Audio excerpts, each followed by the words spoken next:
మంచిర్యాల జిల్లా మందమరి పట్టణంలో భక్తి పారవశ్యంలో వెల్లివిరిసింది. వసంత పంచమి పర్వదినాన్ని పురస్కరించుకుని పాలచెట్టు ప్రాంతంలో పంచముఖి ఆంజనేయ స్వామి దేవాలయంలో సామూహిక హనుమ సింధూర అర్చనలు అత్యంత వైభవంగా జరిగాయి. ఆలయ అర్చకులు కృష్ణ చైతన్య ఆధ్వర్యంలో జరిగిన ఈ పూజా కార్యక్రమంలో పట్టణంలోని మహిళలు భక్తులు పెద్ద సంఖ్యలో పాల్గొన్నారు. జనవరి 23వ తేదీ పూర్వభద్ర నక్షత్రం వసంత పంచమి మరియు శుక్రవారం కలిసి వచ్చి అత్యంత శుభ ముహూర్తాన ఈ సింధూర అర్చన నిర్వహించారు. శ్రీరామచంద్రుని క్షేమం కోసం సీతమ్మ తల్లి ధరించిన సింధూరాన్ని చూసి స్వామిపై ఉన్న అమితమైన భక్తితో హనుమంతుడు తన ఒళ్లంతా సింధూరాన్ని అద్దుకున్నాడని పురాణాలు చెబుతున్నాయి. ఆ భక్తి భావంతోనే మహిళలందరూ పాల్గొన్నారు.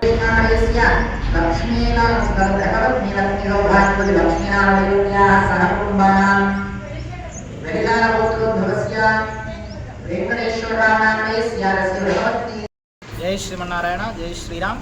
భగవద్భక్తులందరికీ కూడా వసంత పంచమి శుభాకాంక్షలు తెలియజేస్తూ మన మందమరి పట్టణంలో గల శ్రీ పంచముఖ ఆంజనేయ స్వామి వారి దేవాలయంలో ఈరోజు వసంత పంచమిని పురస్కరించుకొని ఈ వసంత పంచమి అంటేనే మనమంతా కూడా అత్యంత శుభప్రదమైనదిగా భావిస్తూ ఉంటాం. అందున ఈ వసంత పంచమి నాడు మన ఆంజనేయ స్వామి వారి జన్మించినటువంటి పూర్వభాద్ర నక్షత్రంతో కూడినటువంటి వసంత పంచమి రావడం, అట్లాగే శుక్రవారం రావడం, ఇదంతా కూడా చాలా శుభప్రదమైనదిగా భావించి మన మందమరి పట్టణంలో ఉండేటువంటి మహిళా మాతలందరికీ కూడా మన ఆంజనేయ స్వామి యొక్క అనుగ్రహాన్ని అందించాలనే ఉద్దేశం చేత ఎట్లాగైతే మన హనుమంతుడు సీతా అమ్మవారి యొక్క సౌభాగ్య వృద్ధి కొరకు, అట్లాగే మన రామచంద్రుడి యొక్క క్షేమం కొరకు అమ్మవారి కేవలం నుదుట సింధూరం ధరిస్తేనే ఆ యొక్క రాముడు చల్లగా ఉంటాడు అని చెప్పినప్పుడు ఆ ఆంజనేయ స్వామి కేవలం నుదుట ధరిస్తేనే చల్లగా ఉంటే నేను తనువునంతా కూడా ధరించుకుంటాను నా రాముడి కోసం అని చెప్పినటువంటి హనుమంతుడు అంటే సౌభాగ్య వృద్ధికారకుడుగా ఉన్నటువంటి ఆంజనేయ స్వామి యొక్క అనుగ్రహం మన మందమరి పట్టణంలో ఉండేటువంటి మహిళా మాతలందరికీ కూడా అందించాలనే ఉద్దేశం చేత